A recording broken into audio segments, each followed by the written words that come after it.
So, hi everyone. My name is Daniel. I'm a student in Budapest, a semiotics student, but I come from economics background, actually from this university. So happy to be back. And I will talk about biosemiotic principles of gardens and apply it to worker conditions, or at least try to show what can be done in the bridge between biosemiotics and economics. I was really happy to hear that yesterday there was lots of interest in this bridge, and well, um, I was not. I prepared a slide to talk about this bridge because I was reading the Semiotics Now. There's a survey, and Ludmila already said there's two interesting fields in semiotics. There's biosemiotics with the scientific rigor, and there's commercial semiotics. Because if we really want to address environmental issues, which we're concerned with in biosemiotics, we should also, infiltrate organizations, influence, so we can influence these significant issues because of course we already surpassed lots of boundaries. I was just talking to Kalevi and he was like, the only thing we really need to focus on is degrowth in economics. So I agree, and we need to convince these people that don't even think about it. So how can we do this? So I was at the gathering 2 years ago, and Mario Giampetro, who's not here today because I think he's retired, had a great presentation. And this is a picture of one of his slides. So this is not my work, and he applied biosemiotics to kind of the metabolism of the economy. So there were energy, resource flows, and in this way we can understand the economy as a big system of metabolism. And yeah, if we want to maybe use it better, we can use these kinds of theories. But what about the people, the labor? So the people that make the decisions. So that's what I'm interested in, because, of course, we have in business or economic semiotics, we have one kind of analysis, which we heard yesterday with marketing. So this is more commercial semiotics. How can we understand what people want through semiotics? And it can be, of course, semiotics or biosemiotics, but I'm interested in the second. So, which was also mentioned yesterday, but I want to focus on this. So how can we analyze different parts of the economy, from the micro scales, so the workers, to organizations, to economies at large, as semiotic agents, but also biosemiotic agents, because of course these are living systems. So these are people making sense of the world, making decisions. There are hierarchies. There's I would say semiotic scaffolding between these different levels. There's cultural norms. There's an exchange with outside cultural norms in organizations. And the problem we have with modern day organizations is we suffer from short-term memory loss. So there's so much more focus on short-term profits and metrics, and nothing is like, social media is not helping. Like when we bring our work home on, now we have like Teams chats, and there's blurring boundaries between work and life balance. So there's always more focus, increasingly more focus on the here and now. What can we produce now? And there's no focus on long-term profit, long-term goals, and what needs to happen in relation to also the environment. And there are some terms in like organizational theories, like this is more like HR management textbooks, of corporate amnesia. So when, for example, too many workers leave a company and a company kind of forgets how they were functioning before. So it's very costly to reinvent, of course, all the processes of the kind of the local knowledge. So the Umwelten of these workers, you have to invest lots of time and money into retraining, etc. But then there's also what's called short-termism, myopic management. I mentioned this, right? There's these blinders towards short-term profits. For example, when there's a new CEO and they want to make a mark and they do immediate changes, but the long run or for the environment, you can extend the scale. So why do I want to talk about gardens? I think gardens can be a good metaphor for how to change the way we think about managing companies, but also the economy. So gardens are, of course, in the biosemiotic sense, meeting point between nature and culture. we design gardens, but at the same time, we have to acknowledge that we cannot, like a perfect downward causation, kind of make it grow. You know, we have to kind of give up this need, this prescriptive need, and of like uh, use a proscriptive approach so that we set the conditions for the garden to grow, and the garden will follow.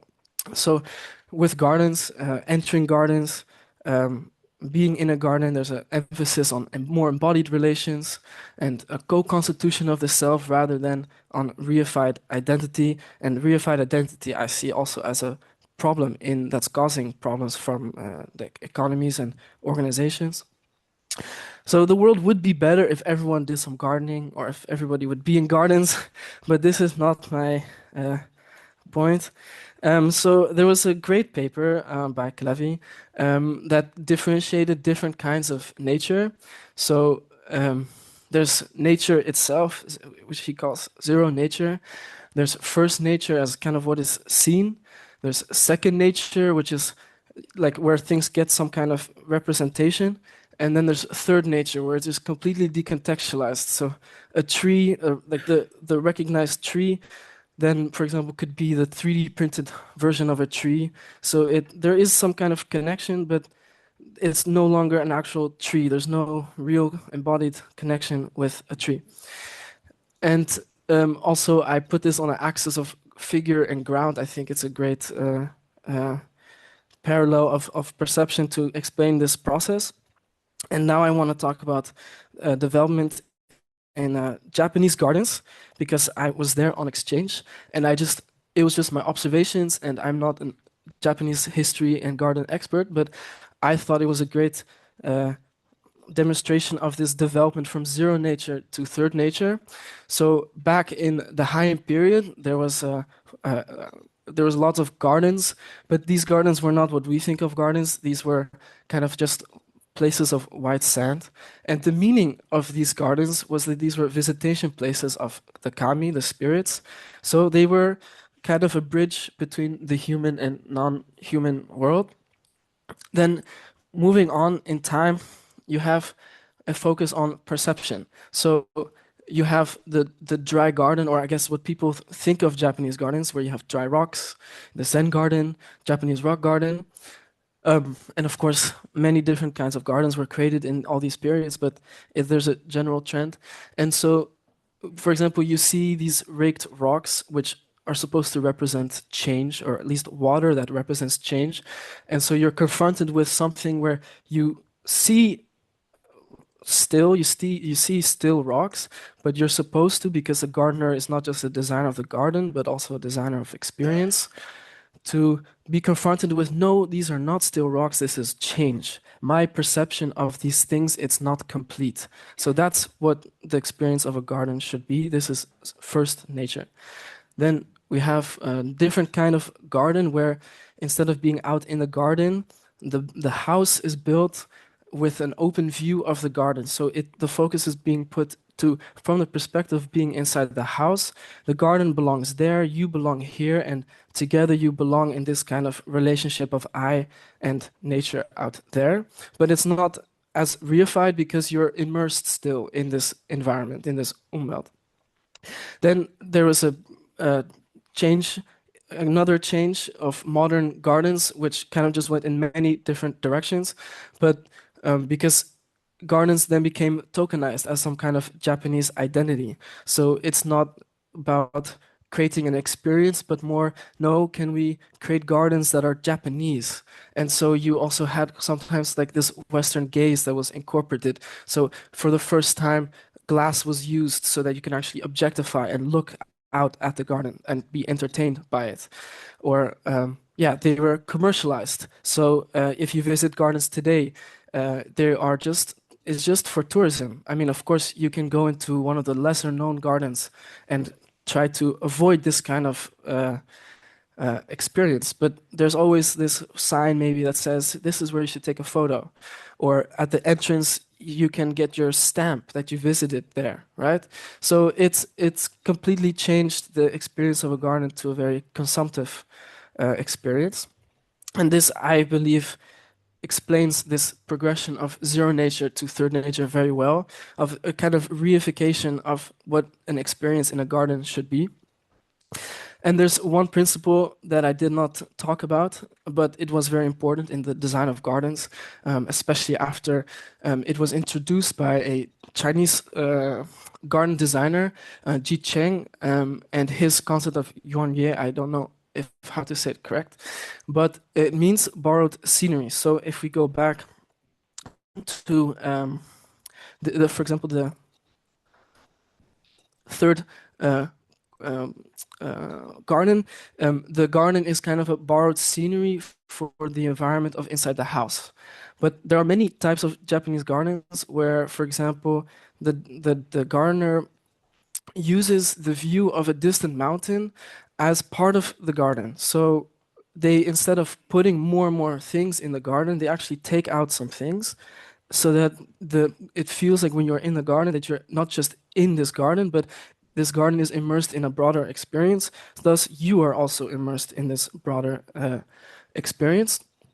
And so, a gardener applying this principle kind of switches between different levels of the garden and different levels of the scaffolding that make up a garden, because of course any gardener, whether Japanese or non-Japanese or different kinds of gardeners, they of course have to work with constraints of soil types, of plant types.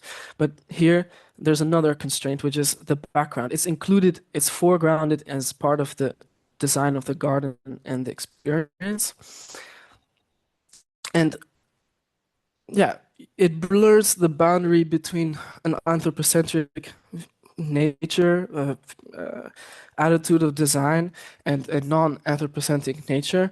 And so we can maybe think of ways that shake, that's the name of the principle, can be used to battle reification. And I want to use it in the context of economics, because I see that this decline of garden to commercialized institutions is very similar to the decline, or yeah, I would say decline of what we think of economics, because it used to be oikonomia, which had a much more broader perspective or broader idea of what we should do with things like trade and money. It had a much more it had an aspect of responsibility attached to it. Then it went to political economy, and now it's an economic science. So there's a development of reification, and of course businesses and marketing or brands are kind of a replication of this simplification or flattening. And there are also some other shared, of course, bridges between biosemiotics and economics, because the loss of non-linguistic science with the linguistic mentalist conception of science is the same kind of problem that economics could deal with. If there is an economic semiotics, of course, you want to recognize things like money as science, as communication mediums. So there's a shared struggle between biosemiotics and what could be an economic semiotics. So if the garden is about space, and I related to what I said earlier about there's a focus on the short term, we can think of in economic reification, we go from space to time. So there's an enclosing of our attention, not in terms of space, but in terms of time. So in terms of worker, like the life of a worker nowadays, there's increase in short-term focus, maybe also by the type of contract you have, like flexible contracts or digital nomadism, which is a hype in my generation. So, but these bring no stability, no insurance or pension, these kinds of things. And there's of course more and more ways to look at metrics, short-term profit metrics. You have to be online constantly. I mentioned Teams app on the phone. There was a report also from Eurofound, which is like a labor or research organization, that actually working from home creates longer working hours. We think, oh, working from home is more flexible, it's more free, but really it distorts the home life work balance, because when you're having dinner, you still think about that meeting you just left.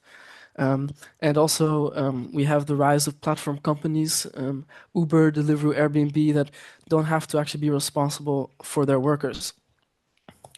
So, and maybe what can be interesting is it's like as if a gardener no longer has to be constrained by the different types of plants or the different types of soil. There's kind of a disconnection. There's too much semiotic freedom, which does not constrain the gardener for kind of a, a holistic experience in the economy.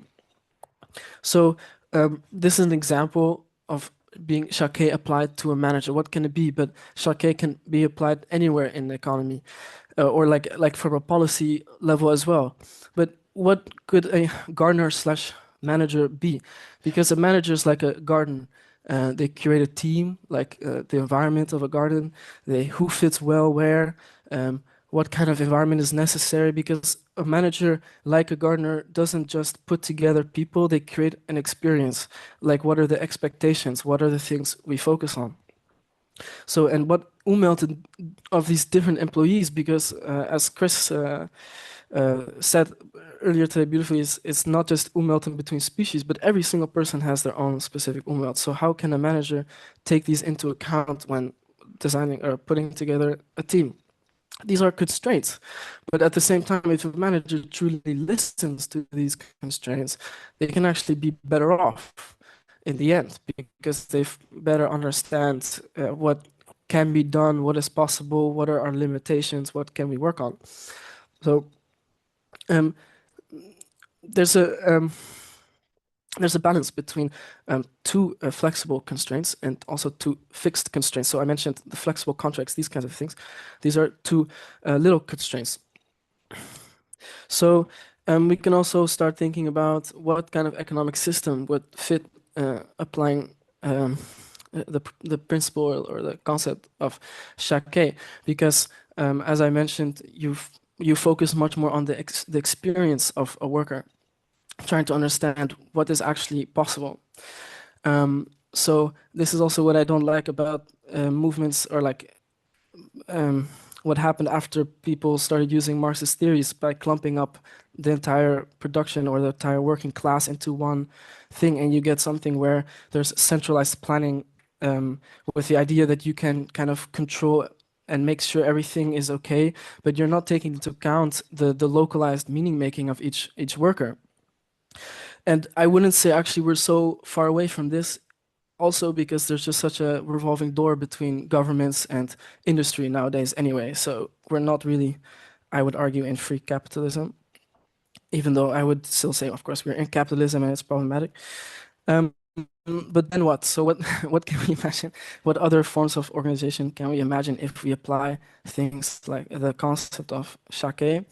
Because we have a big problem in the workforce. And usually when I go to economic lectures, the problem is, well, we have a dying population. So aging workforce, so we don't have enough workers. But it's not mentioned, for example, that we have more people working under slave-like conditions than ever before, every year. So even more than the slave trade, which I know is not the only period of time that there were slaves.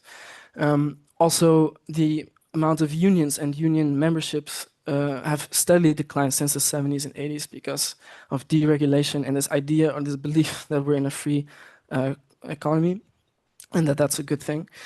So this, in a way, the union is important because it can provide a constraint.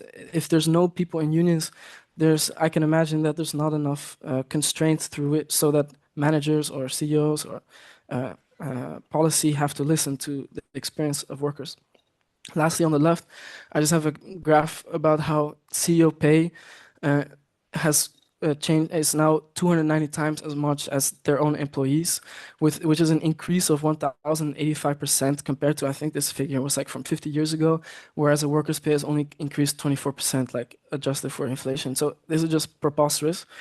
Yeah, so following these things, I have some questions that I like and I am interested in research, and I'm just still a master's student, so I have time to figure this out. But yeah, how to apply Shake at different levels of the economy, how to maintain autonomy of the employee, which has their own localized semiotic knowledge, but at the same time be embedded in an organization and of course to the environment with if we want to keep in mind the recent technological changes that completely shift and distort the way we work, how to nudge gardeners, so managers, C-suite employees, or like CEOs and stuff, policymakers to kind of nudge and to create work opmelten for those working under them, to shift focus from short term to long term.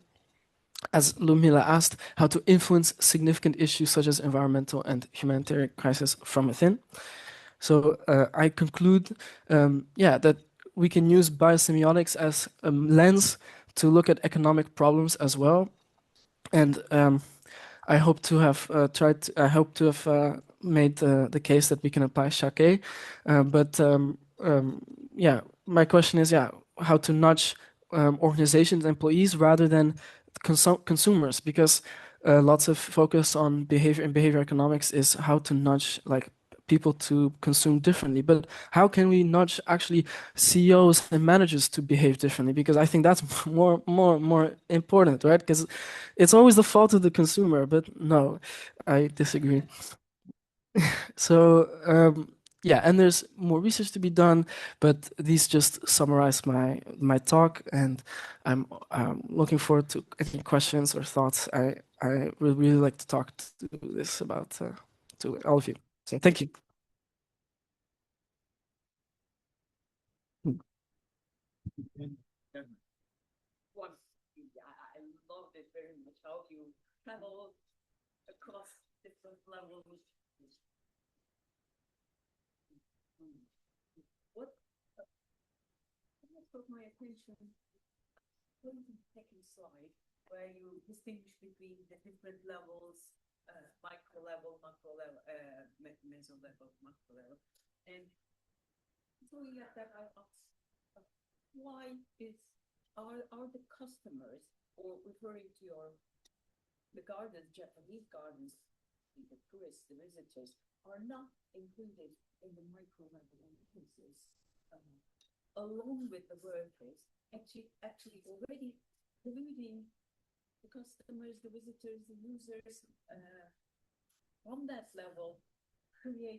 Perfect, thank you. I agree.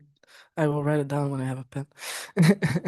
Because yeah, like consumers can constrain indeed organizations by the way that they yeah buy things or yeah.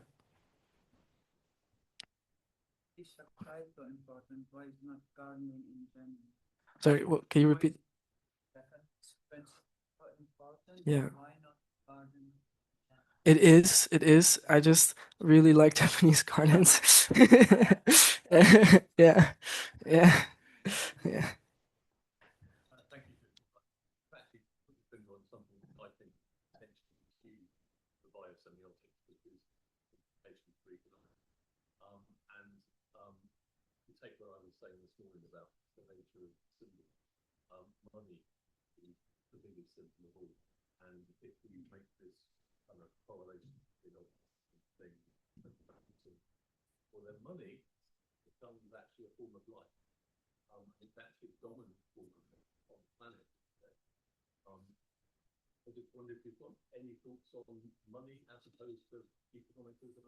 Yeah, so I wrote my thesis on this.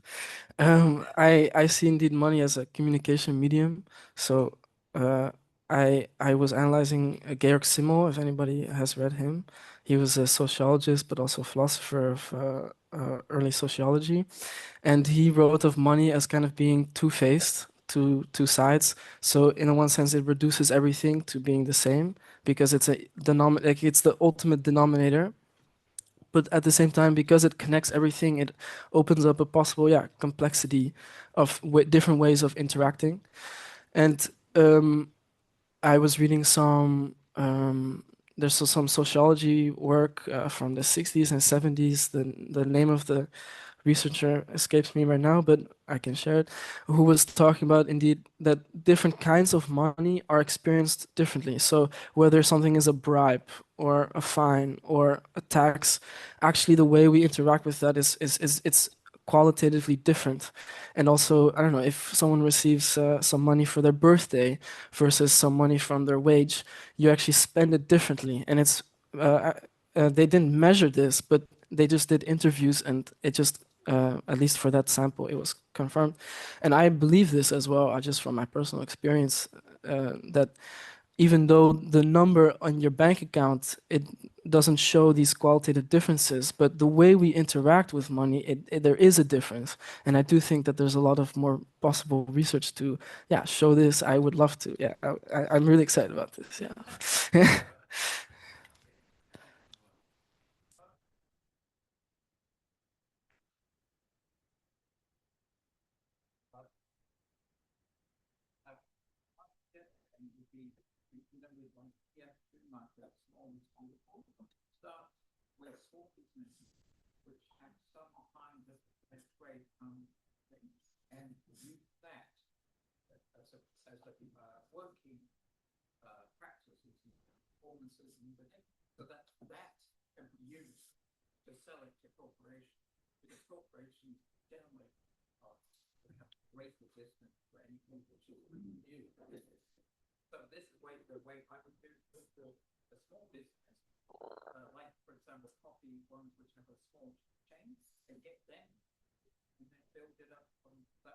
Right.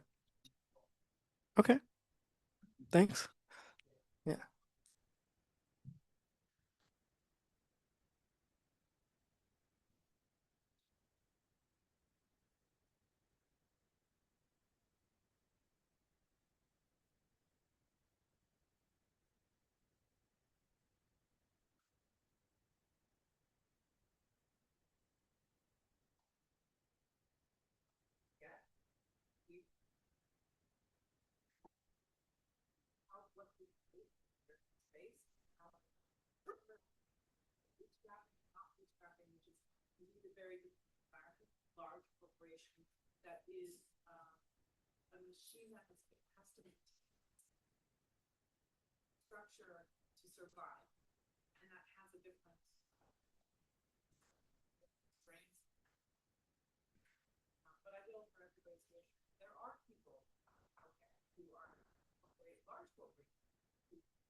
Yeah. Yeah.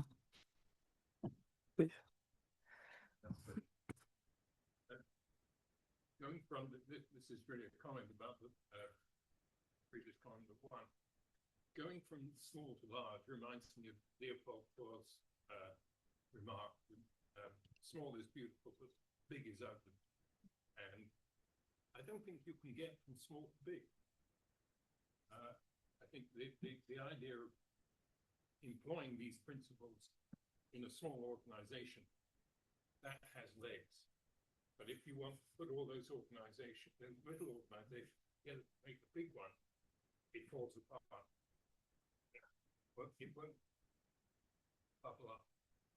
Yeah. I can imagine that, and I have nothing to say that it will happen, but I think it's more of a resistance rather than a um, completed the how do you say, a certainty, because yeah, I think it's more of a resistance to that it is possible in big organizations, but that doesn't necessarily mean it's not possible at all. Um, it could very well be that it's just not possible at some certain scale, um, and I would like to figure out, yeah, if that is indeed and where. Yeah. Thank you for your comment.